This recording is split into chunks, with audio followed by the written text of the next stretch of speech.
Quiero hacer referencia a la palabra, y quiero que usted la descubra. ¿Cuántas veces aparece la palabra amigos en esta parábola que Jesús puso?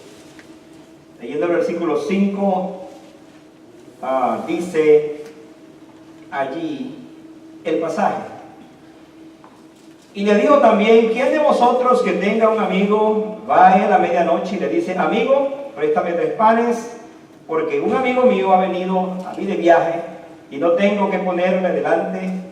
Y aquel respondiendo desde adentro le dice: no me molestes, la puerta ya está cerrada y mis niños están conmigo en cama, no puedo levantarme y dártelos.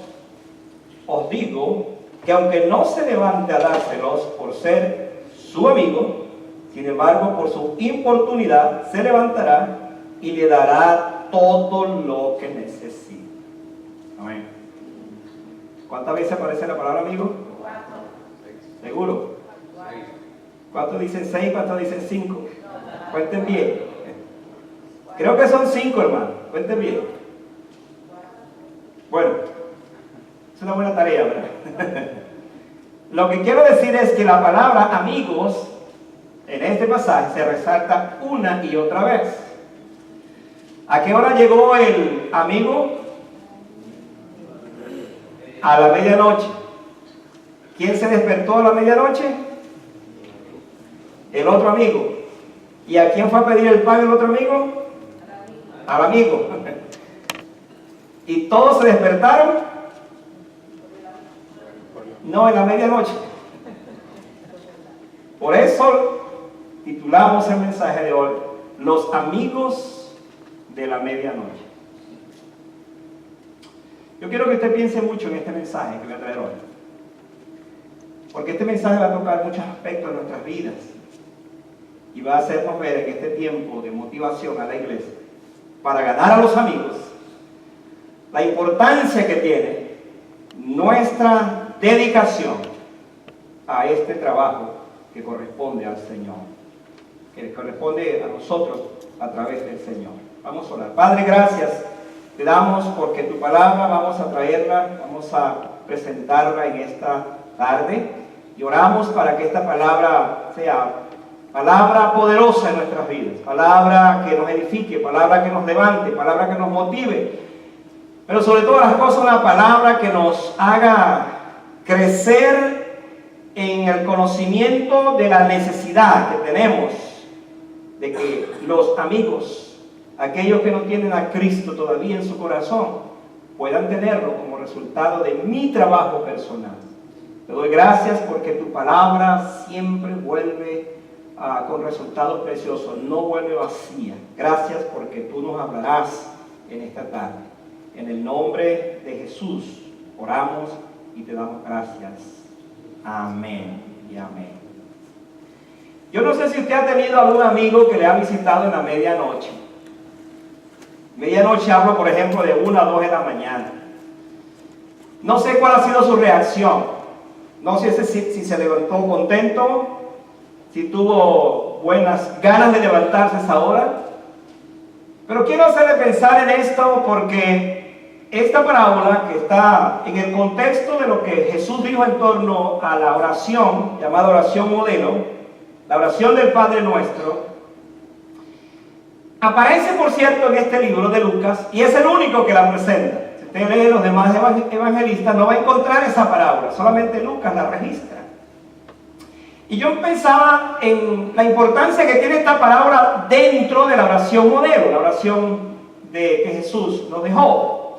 Por cierto, todo el pasaje nos habla de la oración, pero esta parábola básicamente tiene unas enseñanzas extraordinarias, preciosas para nuestras vidas, que debemos nosotros presentarla. No es tan popular, por ejemplo, como la parábola del buen samaritano. No es tan popular como la parábola del hijo pródigo, ¿verdad? Que son parábolas muy populares. Yo no sé cuántos mensajes usted ha escuchado sobre esta parábola, me imagino que no muchos. Pero es una parábola interesante, porque es una parábola que nos va a hablar de 3 amigos que están allí implícitos, y vamos a trabajar con ellos en esta tarde. yo quiero hablarles, para que tengan una idea en qué dirección vamos, voy a hablarles de que hay un amigo que anda en la medianoche. Ese amigo lo vamos a llamar el inconverso. Yo voy a hablarles esta tarde acerca de un amigo que espera en la medianoche. ¿Quién cree usted que es ese amigo? El amigo cristiano, que espera en la medianoche. Y hay otro amigo, el tercero, que lo llamamos el amigo a quien se despierta en la medianoche. ¿Quién será ese amigo?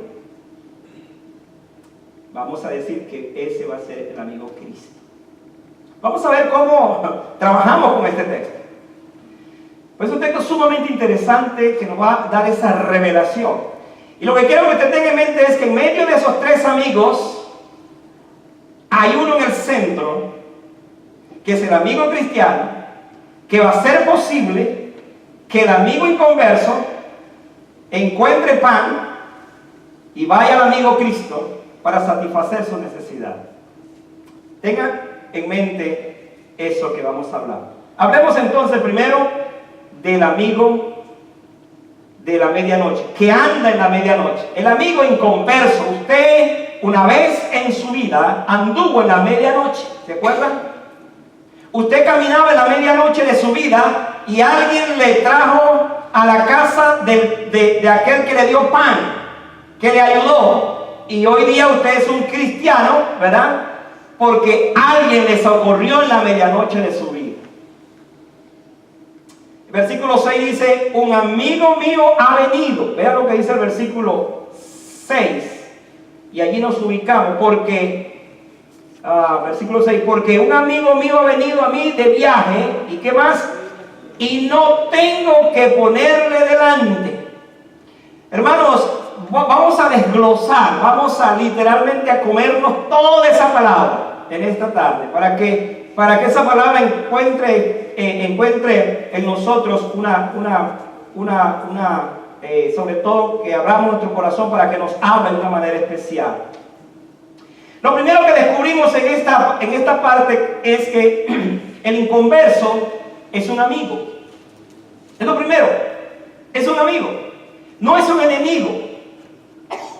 Hay una tendencia en la vida cristiana a ver el inconverso como un enemigo o como alguien que no es exactamente amigo. A veces nosotros nos reunimos más con los amigos, los cristianos, que con los que no son cristianos, los inconversos, simplemente porque no son cristianos. Y vamos a descubrir en la Biblia que Jesucristo se le calificó como amigo de pecadores, de publicanos y de pecadores. Cuando uno comienza a ver la vida de Jesús, se da cuenta de que él era amigo del ciego, del cojo, del paralítico, amigo de las prostitutas, amigo de los cobradores de impuestos. Toda esa gente vino a él. También era amigo de los ricos, de los intelectuales, era amigo de todos. Pero dentro de todo ese grupo estamos hablando de que en efecto para él todos eran iguales y tenían necesidad de conocerlo. El inconverso es nuestro amigo. Y hay una cosa que cada día estoy aprendiendo más de esto. Nosotros debemos saber que para que una persona venga a los pies de Cristo, yo tengo que hacerlo amigo. Yo tengo que hacerme amigo de él. Ahora, no estoy diciendo que usted tiene que participar de todas las cosas que hace el inconverso, no es la idea. Pero estoy hablando de que usted pueda considerar la importancia que tiene de hacer esa persona que no conoce al Señor su amigo. ¿Qué implica esto?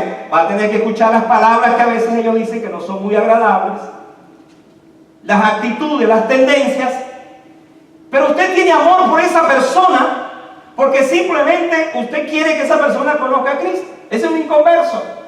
Usted fue un día un inconverso. ¿Cómo era su vida antes de conocer a Cristo? Igual que ellos. Pero alguien se interesó y le buscó, y usted hoy conoce al Señor porque hubo otro amigo, el amigo cristiano del cual vamos a hablar ahora, que se interesó por usted. ¿Quién es la gente que anda en la medianoche de la vida? Hermano, la Biblia dice que son aquellos que están en sus delitos y pecados, que están viviendo en una condición perdida, que Satanás ha cegado su entendimiento para que no les nazca la luz del Evangelio de Cristo. Están ciegos. Por eso andan en la medianoche.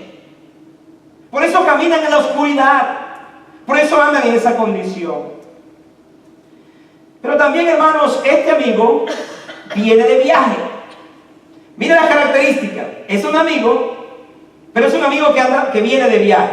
Otra vez el versículo 6. Ubíquese allí. Pues dice, porque un amigo mío ha venido a mí de viaje. Ha venido a mí de viaje. Hermanos, los viajes siempre son agotadores, ¿es así? Los componentes de una larga caminata son el agotamiento físico, mental, emocional y la ansiedad por llegar a casa. Imagínense un viaje bien largo, pero bien largo, bien cansado. Usted desea llegar a casa. Lo que más anhela es eso, llegar a casa para encontrarse con los suyos, tirarse un baño, descansar, en fin. Es un largo viaje. Pero hermanos, hay una diferencia entre hacer un viaje en un avión muy cómodo, que nos recoja en el aeropuerto y que nos lleven, que nos traigan a la casa, que los viajes que se hacían en aquel entonces. ¿Sabe cómo eran esos viajes? A pie.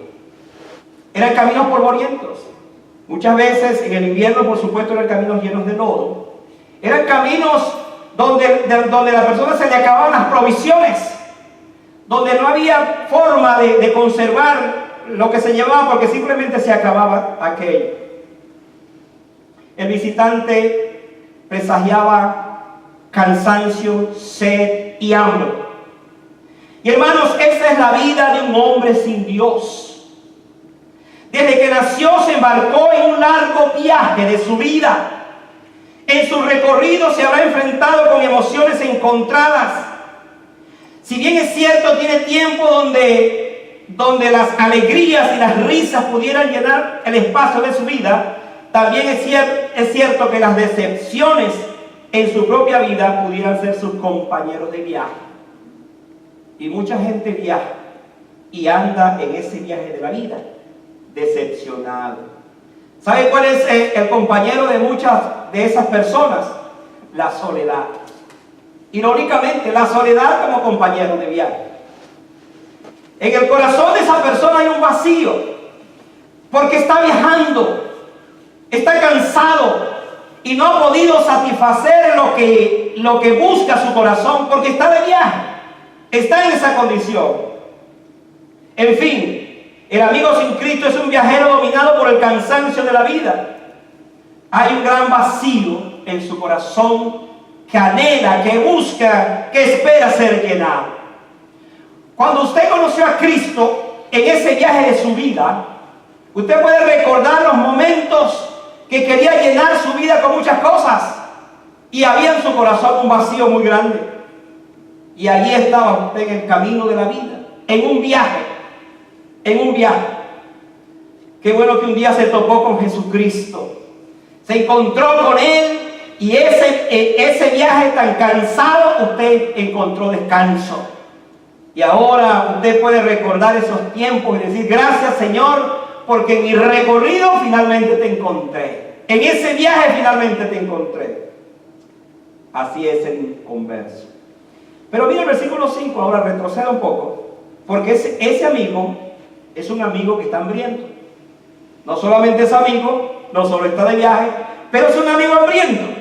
Vea lo que dice el versículo 5. Les dijo también, ¿quién de vosotros que tenga un amigo va a ir a la medianoche y le dice, amigo, préstame 3 panes?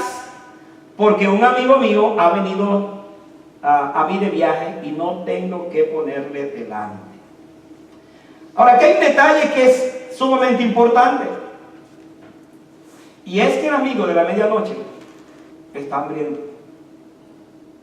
Está hambriento. Hermanos, este es un versículo muy revelador de este viajero. El hambre es uno de los asuntos más notorios en el viaje de la vida. Y esta es la más terrible condición del inconverso. El hombre sin Cristo tiene un hambre insatisfecha. No ha logrado comer el pan de la vida. que lo haga un hombre satisfecho. Por lo tanto, tiene hambre. Si bien es cierto que pudiera comer lo que el mundo le ofrece, se da cuenta que no está saciado, que no es feliz. Ha comido muchas cosas el mundo, lo que el mundo le ha ofrecido, pero no es feliz. Tiene hambre. Sus comidas predilectas pudieran ser las religiones que le dejaron sus padres. Y ha venido comiendo esa comida por mucho tiempo y sin embargo no está satisfecho. Las filosofías de la vida, las diferentes formas como los hombres han creado para buscar a Dios, ha comido eso pero no está satisfecho. Está viviendo en esa condición, no es feliz. Por lo tanto, este hombre vive buscando comidas chatarras, eso es, comidas rápidas, que no lo nutren, que no lo fortalecen, que no lo llenan, que no lo satisfacen, y sigue en esa búsqueda de la medianoche. Tiene hambre.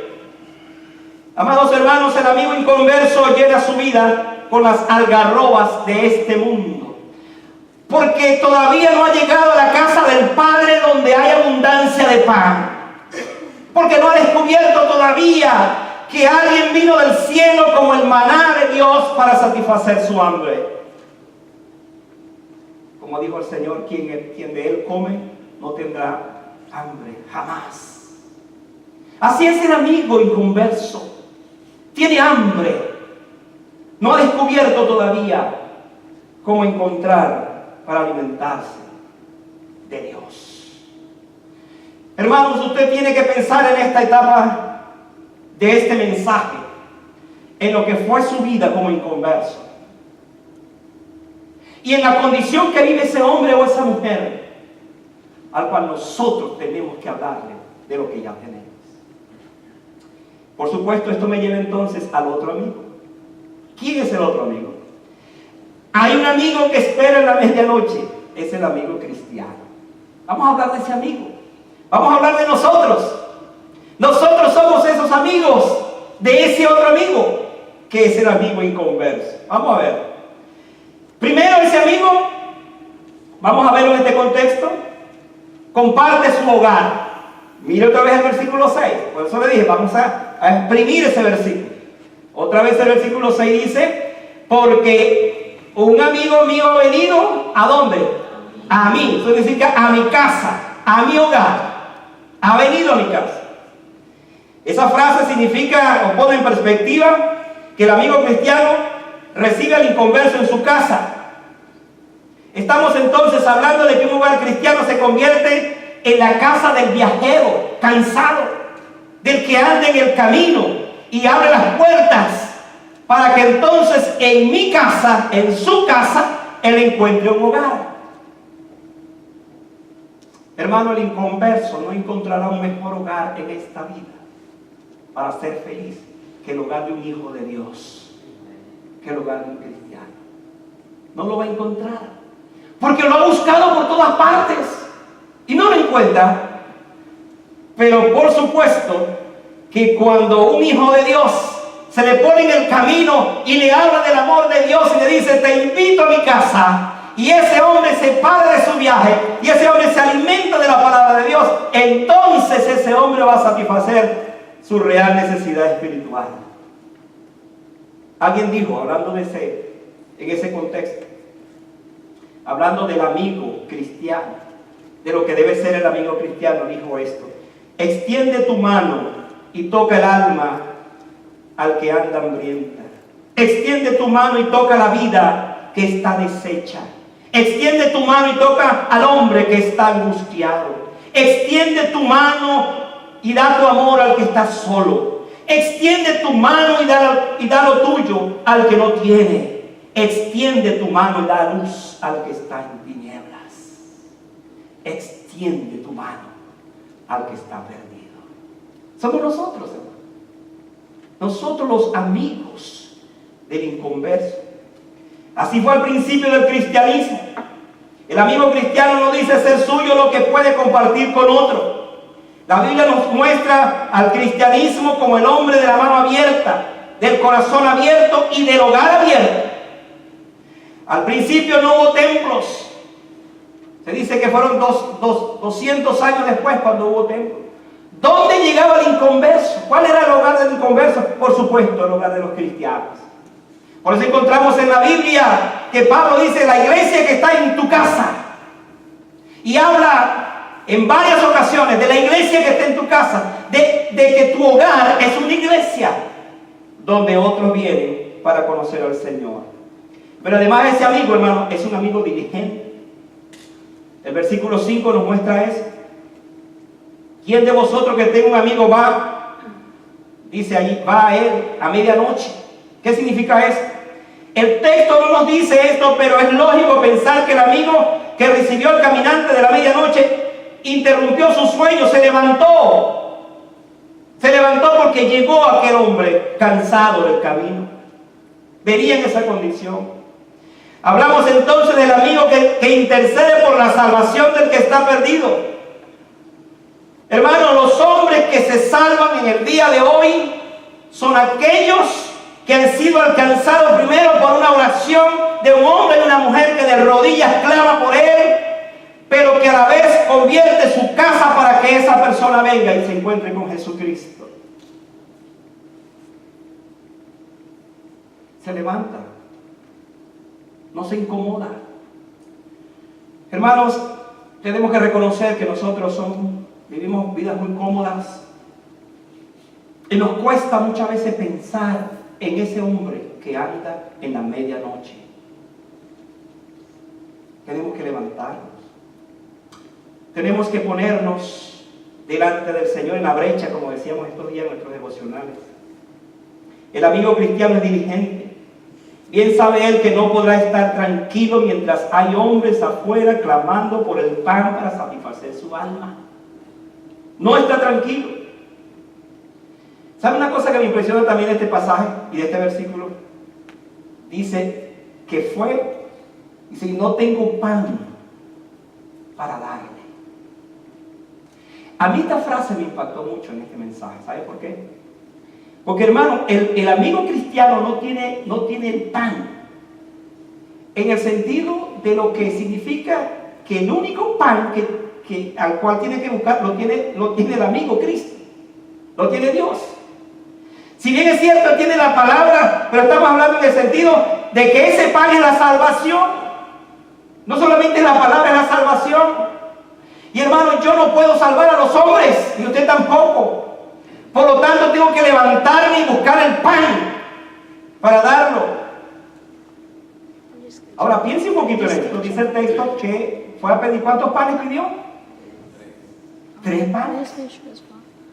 Hermano, las cosas de la Biblia no se ponen por casualidad. No dijo 1, ni dijo 2, ni dijo 4, dijo 3. Yo quiero pensar que este hombre sabía que el viajero venía con tanta hambre, pero con tanta hambre, que 3 panes eran suficientes. 3 panes. Y si era uno de esos que les gusta comer exageradamente, y después de un largo viaje, imagínense cuál sería o cómo sería su hambre. 3 panes, dice, suficiente. ¿Para qué? Para salvar a ese hombre. Estos 3 panes representan la salvación. La salvación del hombre que contempla precisamente la presencia del Padre, del Hijo y del Espíritu Santo, porque tiene 3, y no estoy hablando de una herejía. ¿Por qué 3? Hermanos, nosotros tenemos el recurso del cielo en la persona del Padre, la persona del Hijo y la persona del Espíritu Santo. En este pasaje vamos a ver precisamente la Trinidad manifiesta. Y él dijo, necesito 3 panes para que ese hombre quede satisfecho. Entonces, el amigo cristiano hace también esto. No tengo que ponerle delante. Hay un sentido de dependencia de la provisión divina. Cuando el creyente reconoce esto, sabe que el trabajo de la evangelización no es una tarea que va en los recursos humanos, sino en los recursos divinos. Hermanos, cuando nosotros evangelizamos en nuestros recursos y hasta forzamos a alguien que tome una decisión, ¿sabe qué es lo que pasa con esa persona? Esa persona no cree Creerá de momento, pero no ha sido convertido, porque la conversión auténtica es el resultado de la obra del Espíritu Santo. No es el resultado de mi obra. A mí me gusta la definición que alguien dio acerca de la evangelización de alguien. Es ver que delante de tu presencia alguien se convierte. Cuando tú le dices acepta a Cristo. Yo no me lo gané en ese sentido. Esa persona creyó por lo que el Espíritu Santo me indujo a hablarle de Él. Porque no se trata de los recursos humanos, se trata de los recursos divinos. Es Dios hablando, es Dios tocando, es Dios manifestándose en la vida de la persona. Tenemos que acudir al que tiene el pan. ¿Se acuerdan cuando Jesucristo le dijo a sus discípulos, dale vosotros de comer? Cuando le dijo, Señor, no tenemos, ¿de dónde vamos a sacar para alimentar 5,000 personas y sus hijos y sus esposas? Dale vosotros de comer. Jesucristo sabe que Él es el que tiene el pan, pero Él espera que nosotros tomemos la iniciativa de buscar ese pan, de buscar la salvación para dársela al que no la tiene. En esta parábola hay un amigo que es un amigo cristiano. Hay un amigo inconverso, hay un amigo cristiano. Pero hermano, hay otro amigo. Hay otro amigo. Me encanta esto. Y ese amigo se llama Cristo. Nuestro amigo Cristo. Vea el versículo 7 de este pasaje que dice: y aquel respondiendo desde adentro le dice, no me molestes, la puerta ya está cerrada y mis niños están conmigo en cama. No puedo levantarme y quedártelo. Hostil. Que aunque no se levante a dárselo por ser su amigo, sin embargo, por su importunidad se levantará y le dará todo lo que necesite. Esta parábola es preciosa, hermano. Yo quiero que usted me escuchen dos cosas que voy a decir para terminar mi mensaje. En esta parábola encontramos que a Jesús no se le importuna cuando se le pide. O sea, vamos a cambiar el sentido de lo que dice el texto. Voy a explicar. En las casas judías más pobres, para el tiempo cuando Jesús presentó esta parábola, eran muy distintas a las modernas de las que hay en Palestina. De repente era un solo salón, y ese salón el padre lo dividía en 2 salones. En los tiempos de invierno ponían allí fuego para calentarse todo. Así que imagínense una familia que tenga como 8 personas, el padre allá, la madre acá, y así van los hijos, ¿verdad? En ese orden, calentándose. Si alguien tocaba la puerta a la medianoche, ¿qué iba a pasar? Despertaba a todo el mundo. El padre tenía que venir de allá, pasar por 1, 2, hasta que llegaba a la puerta. Y por supuesto se despertaba todo el mundo. ¿A qué hora se despertaba? A la medianoche. Porque el amigo está tocando la puerta porque el otro amigo vino de viaje y él es el único que tiene el pan allí. Entonces el padre, refunfuñando, se para ahí medio bravo y bueno, finalmente pues abre la puerta y le da el pan. No porque sea amigo, dice, sino por lo importuno que fue. Ahora, vamos a verlo de esta manera. Esta es una parábola. Y la parábola tiene la bendición, hablamos así, de aplicarla como uno sienta que debe aplicarla. Entonces vamos a pensar que Jesucristo es el amigo que sí se levanta, que no se pone bravo y que está listo para dar el pan en la medianoche. Así es nuestro Señor. Hermano, nosotros tenemos que molestar, si es que me permiten esa palabra, entre comillas, a nuestro Señor siempre, para que Él le dé el pan a aquel que está hambriento, para que Él dé la salvación a que la necesita. Y le aseguro en estos términos que el Señor lo dará con mucho gusto. El amigo Cristo se levantará a cualquier hora de la que lo solicitemos. A Él nunca le molestamos con nuestras peticiones. Usted se da cuenta que en este pasaje se habla pedir, buscar, tocar. ¿Se dio cuenta de eso? ¿Por qué dice eso? Porque está hablando Cristo. Primero dijo, cuando los discípulos le comenzaron diciendo, Señor, enséñanos a orar, como Juan enseñó a sus discípulos. Y Jesús le dio la oración modelo. Por cierto, como alguien dijo, el que aprende a orar, aprende a obrar. ¿Entienden eso? El que sabe orar, sabe cómo trabajar. De allí la importancia de esto. Y el texto nos está hablando entonces que hay que pedir, que hay que tocar, que hay que llamar, porque hay un amigo, el amigo Cristo está listo para dar. Está presto para dar. Pero hermano, lo que a mí me sorprende de este pasaje es lo que dice el versículo 3, hablando del amigo Cristo. Vayan allí por favor al versículo 3 y vean lo que dice ese versículo para nosotros. Pues si vosotros siendo ¿qué? Malos, sabéis dar buenas dádivas a vuestros hijos. Ahora la pregunta, ¿cuánto más vuestro Padre Celestial dará el Espíritu Santo a los que le piden? Mire, qué preciosa es la Biblia, qué tremendo. El Señor dice, nosotros siendo malos, y la verdad que somos malos, por nuestra condición, pero siendo malos, damos cosas buenas a nuestros hijos. ¿No es cierto? Nos esforzamos. Nuestros padres se esforzaron y ahora nos esforzamos nosotros por dar lo mejor a nuestros hijos. ¿Por qué? Porque somos padres. Y si tenemos esos hijos que son especialistas en pedir, imagínense, ¿cuánto más nos esforzamos para dar lo que tenemos? Y si nosotros siendo malos sabemos dar cosas buenas a nuestros hijos, ¿cuánto más nuestro Padre Celestial dará qué cosa? El Espíritu Santo a los que se lo piden. Ahora, yo quiero entender aquí esto, ¿no? Para que ustedes me ayuden a pensar también. El amigo Cristo siempre da lo mejor de lo que tiene. ¿Sabe cuál es el regalo que Jesús nos dejó? ¡Wow! ¿Sabe lo que dijo Jesús antes de irse? Os conviene que yo me vaya. Y si me fuera, enviaré al Consolador, al Espíritu Santo. El regalo de Dios es el regalo más caro. Por supuesto, vino la persona de Jesucristo, pero Jesucristo mismo dijo, enviaré. Es interesante ver aquí la persona de la Trinidad actuando a favor nuestro.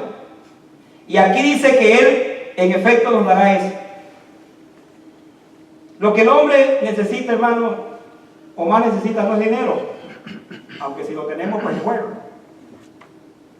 No es más salud, no es más comodidad, no es más tiempo, no es más edad, no es más reconocimiento, no es más vida, no es más esperanza. Lo que el hombre necesita es al Espíritu Santo en su vida.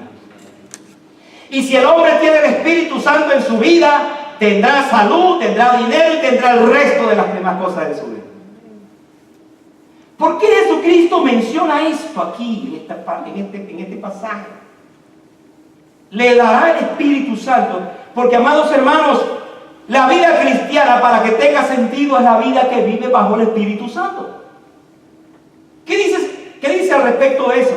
El Espíritu Santo nos regenera, el Espíritu Santo nos sella para el día de la redención, el Espíritu Santo nos hace vivir una vida de santidad, el Espíritu Santo nos da poder para hablar de Jesucristo. Por eso, el regalo más grande de ese amigo es el Espíritu Santo. Y en ese sentido nosotros debemos considerarlo como lo más grande. En una oportunidad Jesucristo le dijo a sus discípulos, ya no os llamaré más siervos, sino amigos. Es interesante que dice, porque los siervos no saben lo que hace su Señor. ¿Usted sabe lo único que hace un siervo o hacía un siervo en ese tiempo? Todos los días del mundo, desde que se levantaba hasta que se acostaba, hay una sola frase que decía, sí Señor, sí Señor, sí Señor, lo haré, sí Señor, lo haré. Él no protestaba, él no se quejaba, él no hacía otra cosa. Sí Señor, sí Señor. Pero dice, ya yo no los voy a llamar, porque la palabra siervo significa esclavo, Señor. No voy a llamarlos esclavos, sino amigos. ¿Sabe por qué? Porque el amigo sabe lo que hace su Señor, lo que hace su amo. Y él dice, y yo los he llamado amigos porque todo lo que yo recibí de mi Padre se los he dado a conocer a ustedes. Ahora quiero que usted conecte todo esto para cerrar el mensaje. Estamos hablando de 3 amigos. Hay un amigo inconverso, pero ese amigo no tiene a Cristo todavía. El amigo cristiano tiene que decirle a ese amigo lo que ha recibido del Padre para que ese amigo inconverso conozca. No otra cosa sino al Salvador. En el fondo ese amigo es un esclavo. Pero Cristo le dice a ese amigo, yo no quiero llamarte más esclavo del pecado y del mundo, yo quiero que seas mi amigo. Y para que seas mi amigo, tú tienes que entonces conocer lo que hay del Padre. Y la única manera de conocer lo que hay en el Padre es que el amigo Cristo te lo diga.